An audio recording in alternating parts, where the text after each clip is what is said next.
On Friday, detectives from the Directorate of Criminal Investigations announced that they had arrested 2 people, Maurice Musoti, an alleged employee of Safaricom, and Ryan Obaga Nyagaka, a 4th-year Bachelor of Science student in Electronic Engineering at Jomo Kenyatta University of Agriculture and Technology.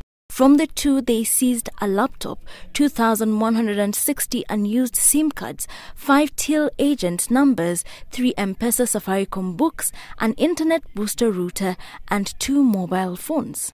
These arrests coming just days after a Twitter user identified as Hilary Sami Wainaina Mburu raised the alarm, calling attention to an incident in which fraudsters attempted to replace his SIM card in order to access his funds. And once he broached the subject, it emerged that a number of Kenyans had been suffering in silence. The first case was 30,000 na ilikuwa kwa KCB M-Pesa. Niliamka tu one day nikapata sina hiyo 30,000. The process is simple. Subscribers receive phone calls from individuals posing as employees for mobile service providers, seeking to confirm their personal details. Minutes after, their phones go dead as the fraudsters use their information to swap their SIM cards. And as it turns out, this isn't a new phenomenon.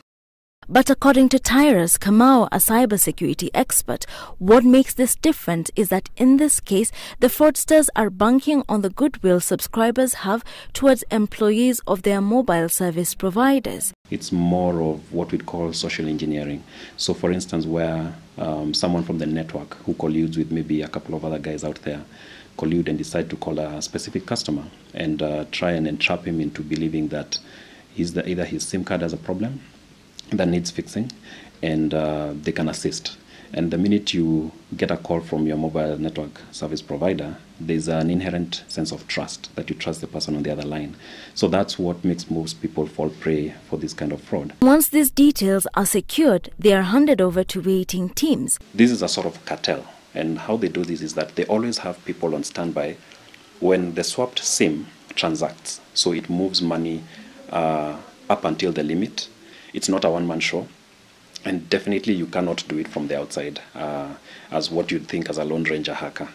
Teams which, even when fired from one company, may secure positions in different firms where security checks are not rigorous. It is a frightening revelation in a country where mobile phone subscriptions have hit 41 million, with many using their phones for financial transactions. Questions abound as to just how other users can secure their lines and their money. So it's always good to be very vigilant, and it's also good to put organizations to task and ask them, so I'm giving you all this information, what are you doing with it? It is an environment where the fast-changing technology creates loopholes ripe for exploitation by cunning fraudsters. Wilkisa Nyabwa, Citizen Weekend.